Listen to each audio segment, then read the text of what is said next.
We're going to talk about miracles. The theme for this year is radical spirituality. I'll talk more about that in a minute. Today I want to talk about being miracle-minded. And I want to say that 30 years ago, what we're going to watch would have been a miracle. You know, outside the norm, when it's good, is called a miracle. It's good, but it's outside the norm. Us being able to have Aaron English put together this music from all over the world 30 years ago would have been a miracle that he could just do it on his own. And it's wonderful, it's great, and we get to enjoy it. Thank you, Aaron English, for doing this.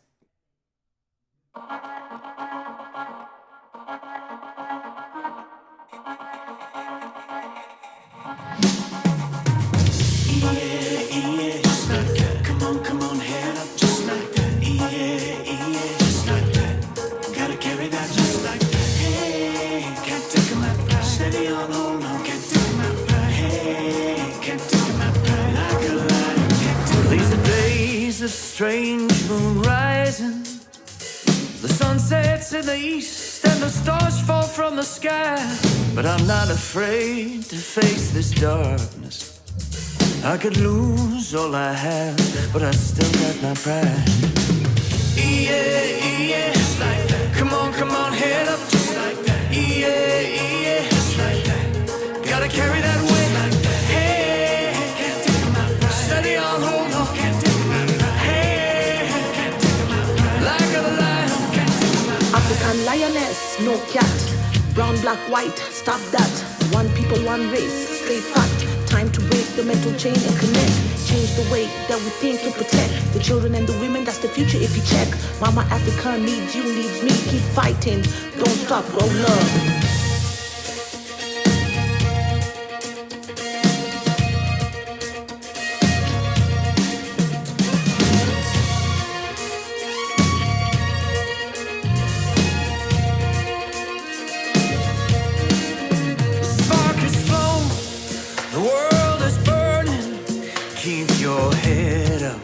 Keep on moving, all you fighters, all you lovers, hold on tightly, hold on tight. Yeah, just like that. Come on, head up, just like that. Yeah, just like that. Gotta carry that weight like that. Hey, can't take my pride. Steady on, hold on, can't take my pride. Hey, can't take my pride. Like a lion. Steady on, hold on, can't take my pride. Hey, can't take my pride. Like a lion, can't take my pride.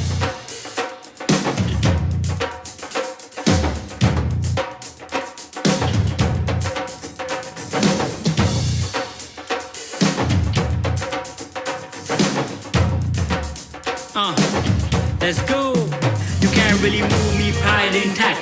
Got so lack, I'm coming full force. You better move back. I'm on my own, but I'm not alone. We all in it together, you blood and bones. Time to rally up, people no more divide. Nowhere to hide, kick the hate aside. Go with love, cause that's the vibe. That's our legacy, that's our pride.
Keep your head up, keep on moving. All you fighters, all you lovers, hold on tightly, hold on tight.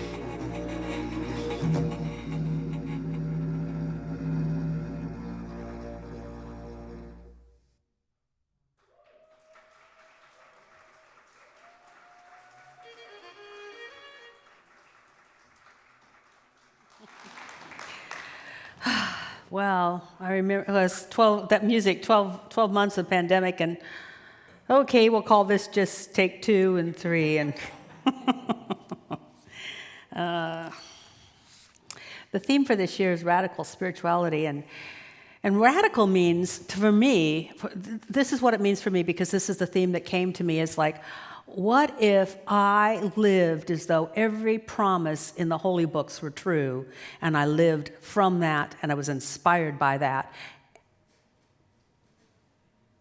I was moved by that, and I was supported by that. So it's not a theory.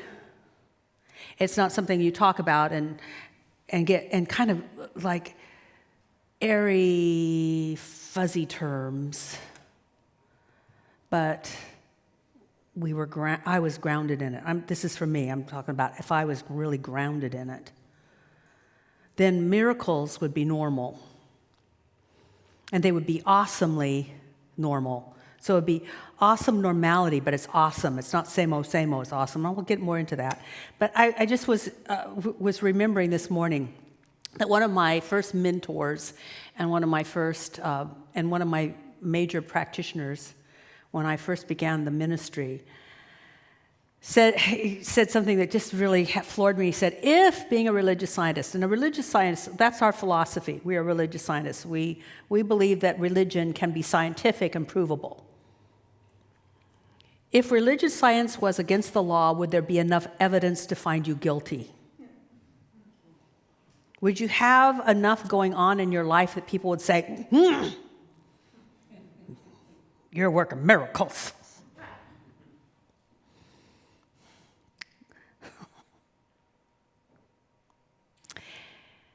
I want to prove that there's a force for good in the world, and I can use it to bless my life. And I want to prove that there's a force for good in the world, and it can use me to bless others. To prove that, that's, to live my life as proof.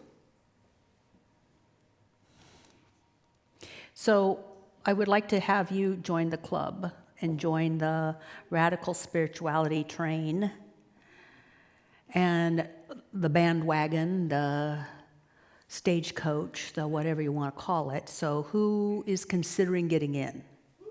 Okay, there's a few hands. I know there's some not raising their hand. Well, tell me what a ticket is. Tell me what the ticket is. Well, let's work at it this way. How many of you have had an awesome, out of the ordinary experience? And I want to define a miracle. A miracle is an awesome outcome that you couldn't set up and make happen. And considering the trajectory of how things were going, it was outside the norm. How many of you have had one? All right, last week, yesterday. Great. Then that's what I'm going for. Last week, yesterday, that it becomes normal to have those kind of experiences. I'll give you a little example. Here's some awesome outcomes that I've had that absolutely defied logic. When I was 18, I was named rodeo queen of the Emerald Empire Rodeo. I have the belt buckle to prove it. And I didn't have a horse.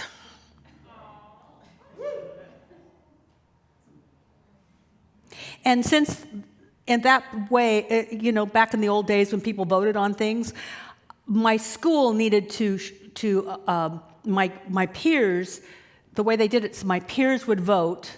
People in the school that I was from would vote, and they would send one person to compete with the other horseback riding girls from other schools.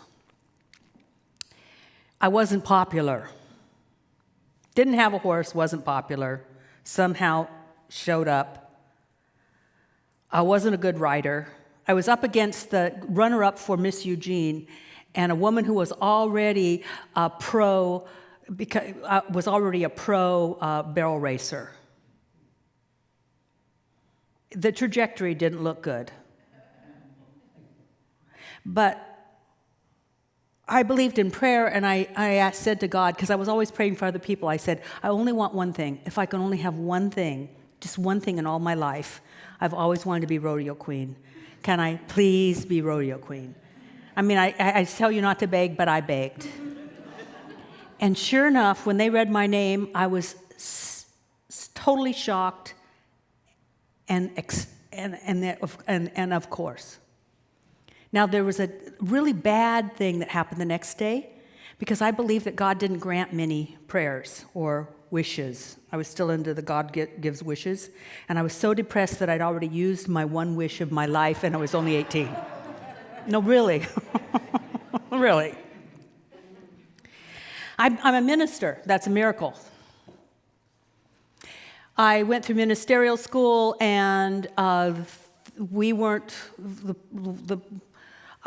somehow one of the major requirements for becoming a licensed minister in our organization, somehow I wasn't told about it, and I didn't have it, and the other students that I was graduating with, the ones that didn't have it, weren't given a license, and I didn't have it, and I was expecting them to say, come back in a year or two. And they said, congratulations on your license, and I went, and I just, don't say anything. Just walk away very quickly. And I did not tell anybody. I was like, I thought I had just got in under some sort of, I don't know what, it was like how they got, I don't know, I don't care. I didn't tell anybody. I realize now, I said, first service I said 20 years, it was at least 35 years that I told anybody that happened. And I've already got 2 doctorates. I think I'm okay. I think I'm safe. I had a tumor, something. I had something so large in my abdomen right here. It was 10 by 8. They didn't know how deep it was. And I needed surgery.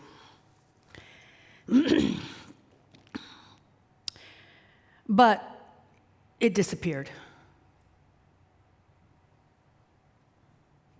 I don't know where it went. Not asking. You know how people always go, how's that happen? I don't care. I mean, I used to do these things, and people would say, well, how'd that happen?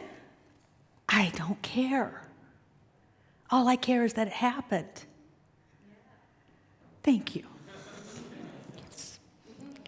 So, why am I telling you these things? I'm telling you these things because I realized that I used to tell these stories to myself, and I would sometimes use the example, not the one about the ministerial license, but I would use the example about the rodeo queen, and especially the tumor, to prove that God was active and that you could depend on it, and that you could trust it, and that there was a power in the universe for good, and we could use it for our blessing. I used to do all of that stuff, and what I realized is that I was living off of old stories. It's like opening the refrigerator and eating off of things that were past due. It's like, that's old stuff. That's old story.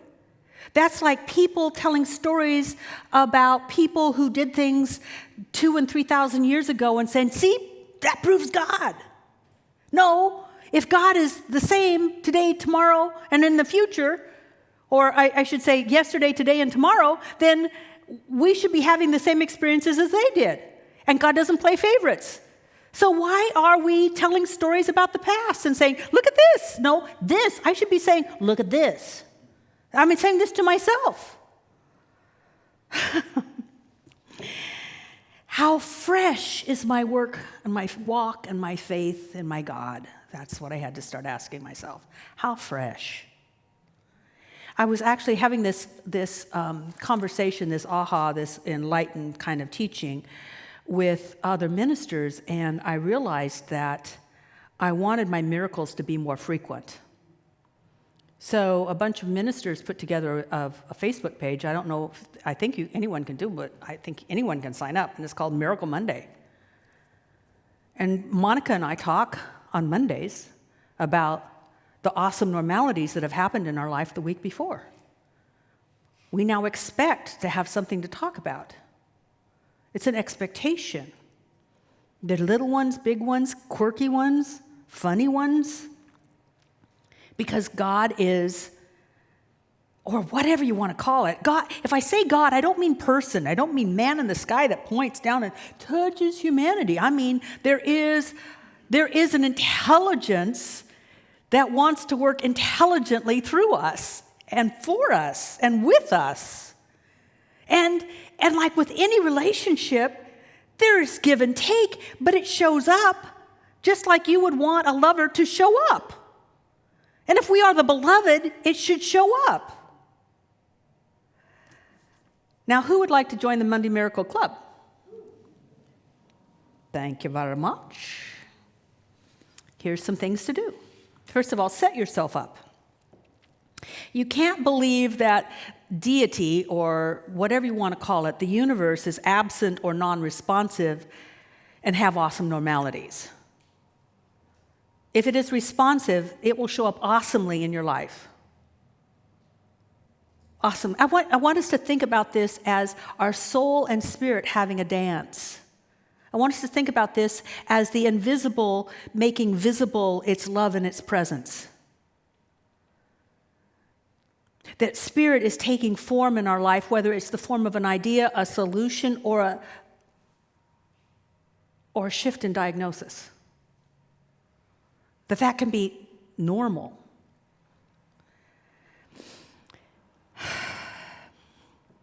That, Seattle and Portland are the two most unchurched cities in the United States. Did you know that? The two most unchurched cities in the United States. I could go to Las Vegas and run into more churches. And find people in them. So if you're here and if you're watching, you already are being called by something. Something is calling you, and that call is the connection. You are already connected. We just need to normalize it and interact with it. It's like we're already plugged in, now just turn on. The connection's made. I mean, we can't unconnect, but we can still not use. We can still not take advantage of that connection. So we want to go beyond that connection just a little bit. And I'm going to say this by saying that the universe supports its creation. In Hinduism, that would be called Vishnu. There was the creator and the sustainer, and then the recycler. and while we are in form, Vishnu's job, or in Christianity, the Holy Spirit's job, is to support that creation, that incarnation. We are here to be supported. And if you think about it, we are supported. I mean, think about it. We are already living an awesome outcome. We're on a planet that's just the right distance from the sun. And we are on a planet with just the right combination of elements for a life to exist. And not only that, not only are we just on the right planet at the right time,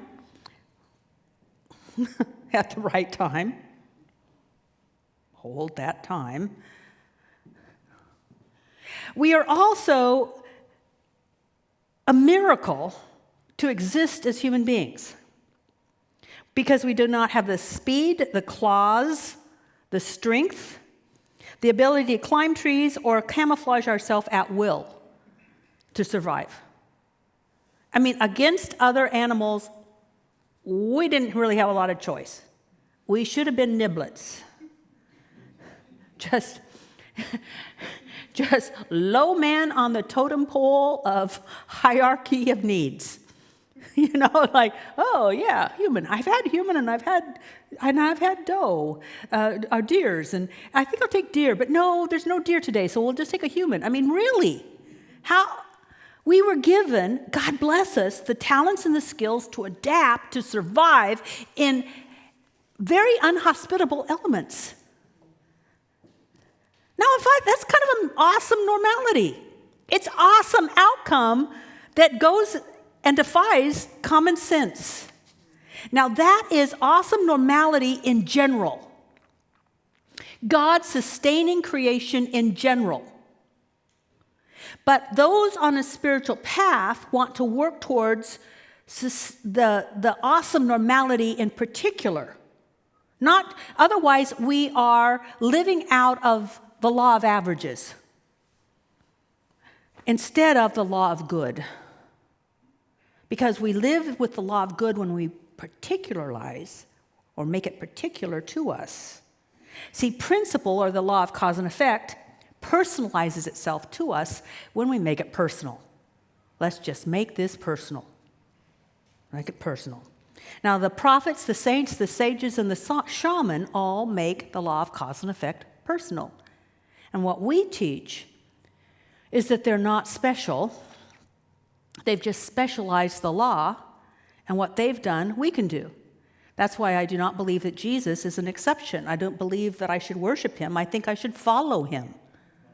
I think that he was my great example. He was, news alert, he was Jewish. And what he said is, I have a way. And his early followers, for at least 3 generations, called themselves followers of the way. Christianity, the word, showed up much later and then started to show up in the translations. But they were followers of a way of life. I want to follow that way of life. The way of life where what's needed shows up when it's needed. And he even said, greater things than these ye shall do also. But most people generations later, started worshiping instead of following. What'd you do? How'd you say it? How'd you do it? I want to go there too. Let me try it. Let me try it. So, to particularize, make particular to us that general law of sustaining creation, we seek first to establish a connection, a conscious connection. We're already plugged in. But by establishing a conscious connection to the divine, we turn on the ability to be supported by it. The way that we do that, the first step, and this is showing up in a lot of the Bible texts, the first way to do that is to raise up in consciousness. Einstein said you can't solve a problem at the level of a problem. A lot of people want to do that. They want to solve it at the level of a problem. That doesn't get us anywhere. We have wars to overcome wars, and we have conflict to decrease conflict. It's like where people working at the level of the human has not produced an effect. And when you look at Gandhi, he rose up and he lifted up the people. And without a war,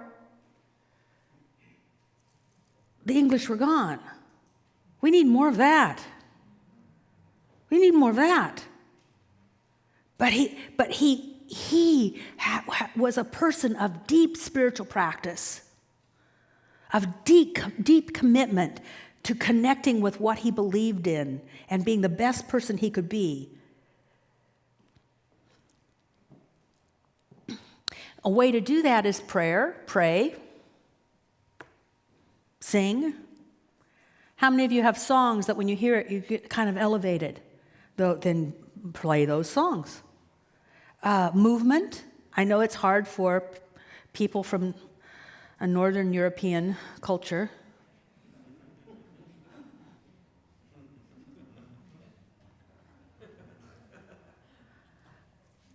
But it really helps to move. That's why Sufis twirl. Did you get something from that video when they were playing the drums and the congas and ooh? I mean, didn't you just get it? Like, was something that was moving you? Well, find something that will move you. Move. I mean, when I pray, I rock. I can't even help it. It says I'm rocking back and forth, and it just seems like the prayers get bigger and bigger, and pretty soon I'm really in the flow. Anyway, so I mean, really, it's like, get some stuff going. Read something that inspires you. Read things that have a transmission. Now, a transmission is that some people had such a high consciousness that when they wrote, their consciousness are in their words and they lift you. I've read things that I knew were true, but the words were like sawdust. The words were true, but there was no transmission. And then I can read some things that are just a paragraph and I go, woo, baby. There's verses in like the Psalms, the Proverbs, some of the New Testament, the works of Ernest Holmes and Emma Curtis Hopkins and some of our founders. I read them and I go, whoa, I got it. And I don't even understand it. That's the weird. I used to teach Emma Curtis Hopkins many years ago. I started about 20 years ago. And people would tell me that they threw the book across the room. I hate that so much. I threw the book across the room. But they kept coming back because they said, my life is changing. You don't have to understand to be lifted. It's only our ego that says, man, let me understand first. I want to understand. I want to understand. Frankly, I don't care. You lift me up, I really don't care. And see, Jesus, when he did the miracle of the loaves and fishes, it says that he went up the mountain. I was there. It's a hill. And not a big one. Wouldn't have been no big whoop to go up that one. Anyway, he went up the mountain. What it means is he rose up in consciousness. Moses, to receive the Ten Commandments, the law, went up Mount Sinai. Now that's a mountain. But it's not just walking up, it's also synonymous with being lifted up. Not to be so caught up in the muck and the mire of the issue that you can't even see what is possible. If you think about it, with a big hill or a mountain, you see what's possible. Raise up in consciousness so you can see what's possible. So you're taking this, you're trying to apply the particular to you, but first you raise up, don't bring it down. Raise up. And then cares start to fall away. The issue starts to have a new perspective.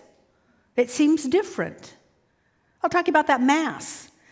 I had time. I had the summer before they were going to do the surgery. The surgery was going to be in the third week of August. And so I took some time off, and I thought, well, the thing I feared may have come upon me, because for some reason I'd always been afraid of ovarian cancer. Oh, jeez, but I would sit on the grass, and I'd just try to get my attention off of me and just think of something greater. And I remember looking at the grass. I remember looking at the tomato plants. And I thought, something lives the grass and something lives those tomato plants. And whatever's sustaining the grass and sustaining the tomato plants it's sustaining me. This is not my life. This is a life being lived through me. This is life. Life. And I was claiming life and knowing life and getting high. Truly high on life. No drugs. Just, woo.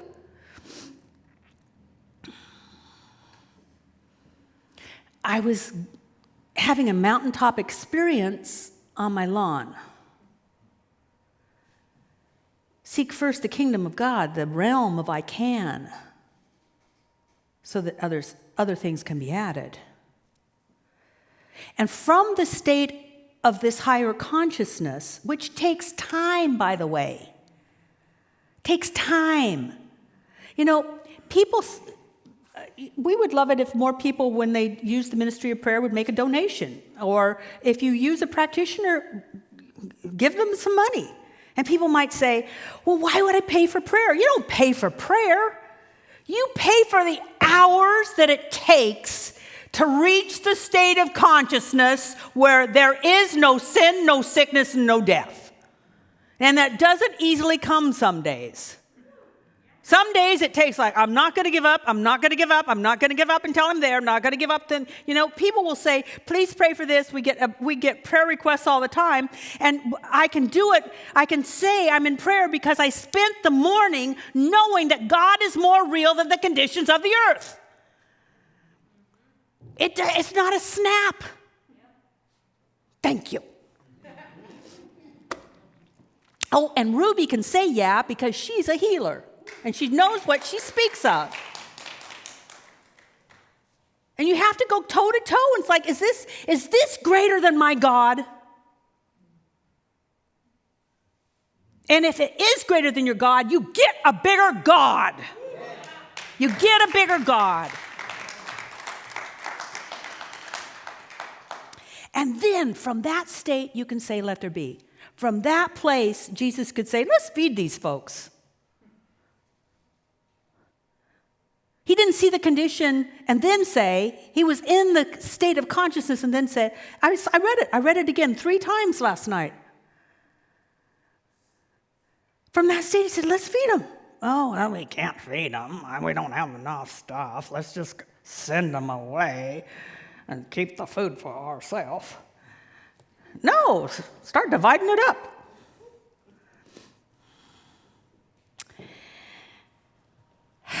This is what that takes the most time: recognition, unification. Recognizing God and unifying with it. It's what takes the most time, and then the let there be is easy.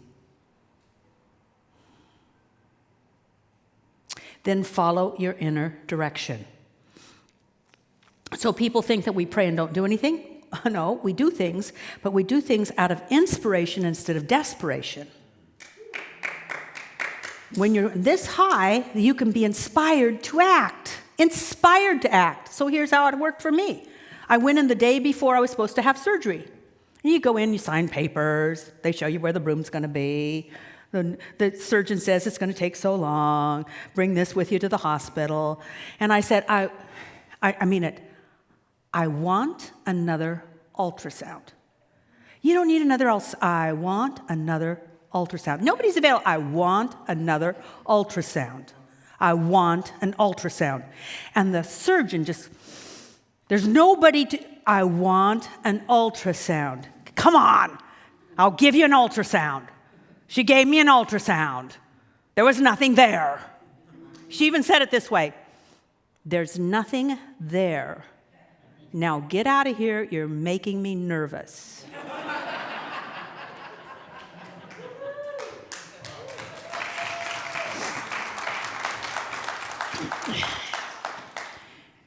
I wasn't inspired to do that a week before at the right time. It came out of me. You wait for what's inspired to say through you for your next step. Otherwise, we're fixing. As spiritual beings, we're not here to fix. We are here to co-create the kingdom of heaven on earth. Now,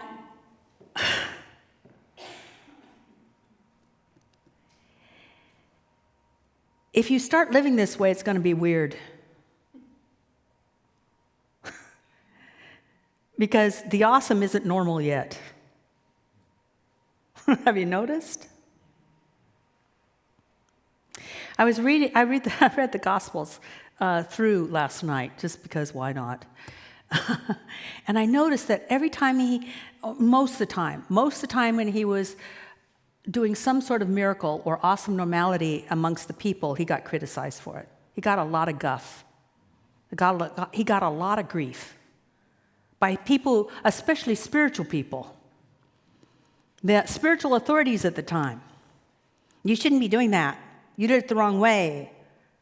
Who said you could do that? In what name do you do that? You did it on a Sunday. Like God doesn't operate on Sunday?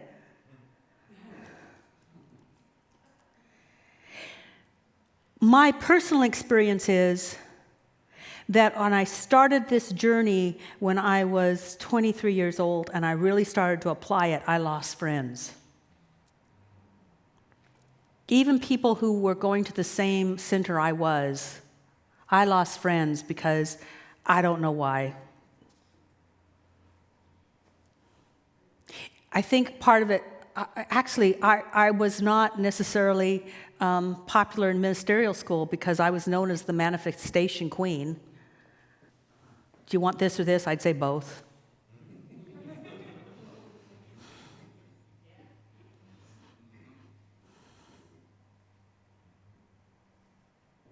I think part of it, I have to own part of it is my consciousness when my mother would say, I remember my mother saying, never brag, don't stand out, because people won't like it. And so I got that. But I think it's still pretty true. I've watched people in my classes, especially when I used to teach Beyond Limits, I watched people start to have breakthroughs, and they became afraid also and wanted to step back. This is weird. What if it's easy? This is outside my comfort zone. That's why I want us to gather together and be on the same train, the same whatever, and consciously this year support each other, and this could be normal. It doesn't have to be big stuff. You don't have to get a tumor. It could be very small things like this happened, and then this happened, and then this happened, and this happened, and this fell together, and wow, I expected this and I got that. I mean,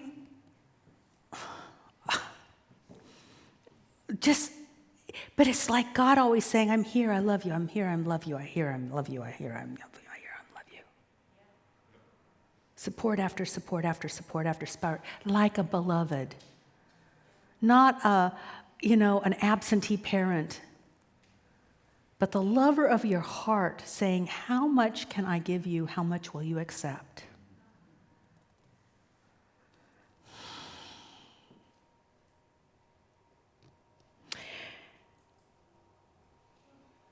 What I've noticed in our movement is that Ernest Holmes and the people around him, like for the, Ernest Holmes and then the circle of friends and then the circle of friends, it was normal to have miracles.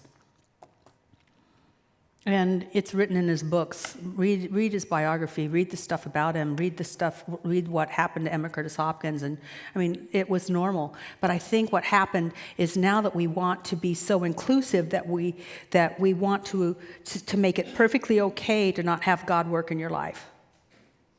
And it is okay that God doesn't work in your life, because God is working in your life. But you're either having tangible results or not. But I, for one, I don't know how much longer I'll be on this planet. And frankly, give me the tangible results. Because, see, I know the body can shift because my body shifted. I know that God can support you financially because God supports me financially. I know that you can have a marriage made in heaven because I have a marriage made in heaven. If I don't prove that, see, our life is our petri dish. And what we prove, we can give to others. Otherwise, it's just cheap talk. And frankly, I'm done with it. Now, if you want to live radically, spiritually, and have miracles be normal, then this is the place to be this year, because I'm all out and all in.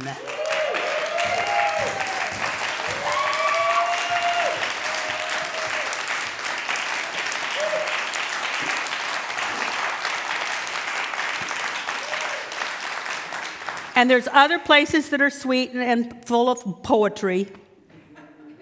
It'll make you feel good. But I say I'll never go to Egypt again, and then I do.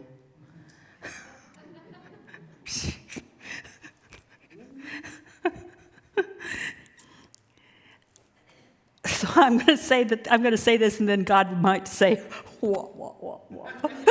Yeah. Tell me your plans, Kathianne. They make me laugh every time. I think this is my last year here. So I want to push us all into being so filled with the Holy Spirit that something miraculous takes place. not just for you, but for everyone around you, that you become an epicenter of awesome normality. Now that's my plan, and we'll see what God says. I mean, that has not been confirmed. The request has been made. There has been no confirmation yet. My resignation has not been accepted by the one I work for. Anyway, I love you. I bless you. We got great stuff happening. This video's for you. This video is for you.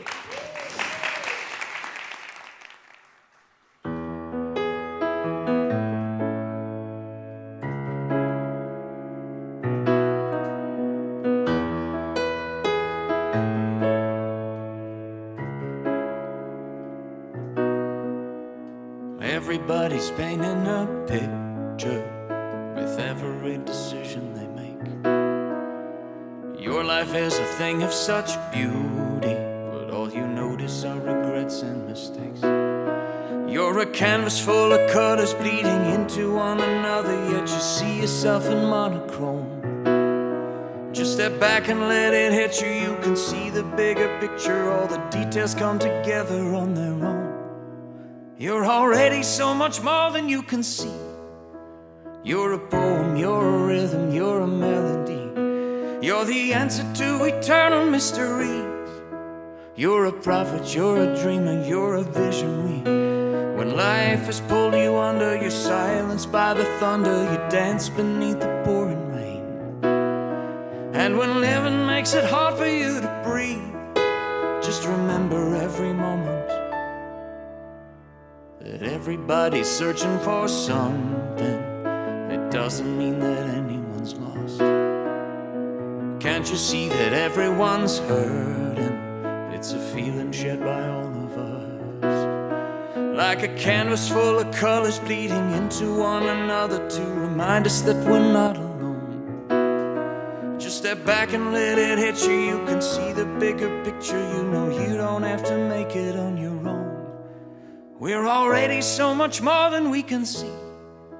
We are poems, we are rhythms, we are melodies. We're the answer to eternal mysteries. We are prophets, we are dreamers, we are visionaries. When life has pulled us under, we're silenced by the thunder. We dance beneath the pouring rain. And when living makes it hard for us to breathe, we'll remember every moment we're a masterpiece. We're all pictures in a gallery, hanging just like stars in the galaxy. We shine into infinity. You're already so much more than you can see. You're a poem, you're a rhythm, you're a melody. You're the answer to eternal mysteries. You're a prophet, you're a dreamer, you're a visionary. When life has pulled you under, you're silenced by the thunder. You dance beneath the pouring rain. And when living makes it hard for you to breathe, just remember every moment you're a masterpiece. You're a masterpiece. You're a masterpiece. You're a masterpiece.